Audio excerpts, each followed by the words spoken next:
Hello everyone, this is Gemini Jets 1975 coming at you with a classic airliner model review. This time the Gemini Jets 1-400 TWA Lockheed L-1011 TriStar. As some of you or a lot of you may know, the L-1011 is probably my favorite plane. So I should definitely enjoy doing this model review.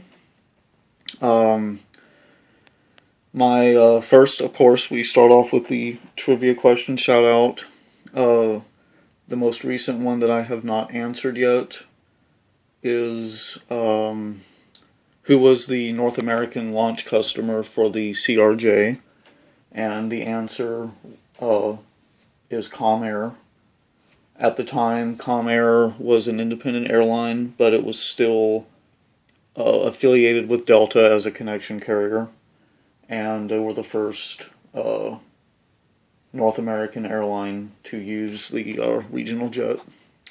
And basically, I believe the order was in '93. So Citrus Aviation got that correct, and I Love Trains 1234 also got that correct. So thank you guys for responding to that question. There will be a trivia question at the end of this video, so please stay tuned for that. And as usual, guys, we get started with the box. So let's get the box here. This is an older model. Kind of have the rivets on the top of the box. Trans World diecast 1/400 scale. There's a picture of the model with a sky background. To Lockheed or TWA Lockheed L-1011 385-1-15. There's actually several L-1011 variants. The Dash 1, they had some weird. The Dash 15, the Dash 300, the Dash 500. Why they put all of these in here, I have no idea, but whatever. Look inside, retro jets made for collectors by collectors. And then on the first side you have the registration number, 1/400 scale, as real as it gets features. And then item number, GJTWA 042. And then adult collectible model, not suitable for children under 8, so you know right there it's an old model. Barcode, the same as the opposite. And then if you look at the back, this is information about this particular airplane. This was delivered to TWA in 1981. This registration, 1999 Gemini Jets release, made in China. So this was probably in the first year, roughly. Okay. And then you have the same information that was on the back, information about the L-1011. Let me see here, the Rolls-Royce RB211, which was also used on the 757. So if you've ever wondered why the 757 seems to have so much power, that is why. The final version was the Dash 500. Anyway, information here. And then you have specifications of the actual plane and GeminiJets.com for new releases, and then there's the bubble. Alright guys, let's get started with the airplane. So if you zoom in, okay, this is the classic TWA livery. I actually saw several of these. Well, about the only time I really ever saw them was at Orlando the first time I went. That was actually, I believe they, after I got off my flight, there was a TWA L-1011 from JFK that came in. That was pretty cool. So you have the windshield wipers. Then you have the red stripes, L-1011, there's the registration. Then the L1 boarding door.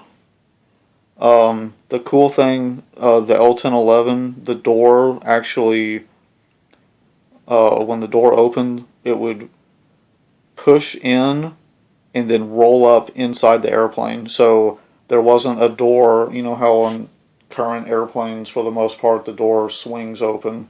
Well, on this plane, it would, and this thing was built in like 1970, mind you. The door would push in a little bit and then roll up inside the top of the airplane. You got Transworld, TWA cheat line here, the L2 boarding door, and then, of course, the wings, the engines. They didn't really have the landing lights at this time, but you did have the navigation lights over here on the wingtip. Then you have the L3 door, your registration N31033. There's the rear door. And, of course, the tail. You got the beautiful old TWA logo, L-1011 on the top engine nacelle, and then your American flag up here. I don't remember if all of the doors open that way. I think they did, because Delta typically would, with the L-1011s, especially later, they would pull the jetway up to the L2 door, and the door would, you know, pop in a little bit and then move up into the plane. So basically, I think all the doors did that. And if you, and then of course your crew escape hatch. Okay. And then here is basically the same information. On this side, you have your rear cargo and luggage doors, and then your front cargo luggage door. Transworld. Now, if you notice, this is an older model. The gear aren't quite as detailed because the L-1011 gear looked a lot cooler than this. So, but, we're talking about a 1999 model here, so. Although these were better than Shawbox, that's for sure. So you have all the detail on the bottom here. There's your nose gear. I mean, not as much detail as a brand new L-1011 would have, I'm sure. But there's your nose gear. There's a little bit of detail there. And then the silver bottom, there's your one-piece wing. Gemini Jets, the old Gemini Jets logo. No stand hole. Your main gear. Not really any landing gear doors. There's your RB-211 engines.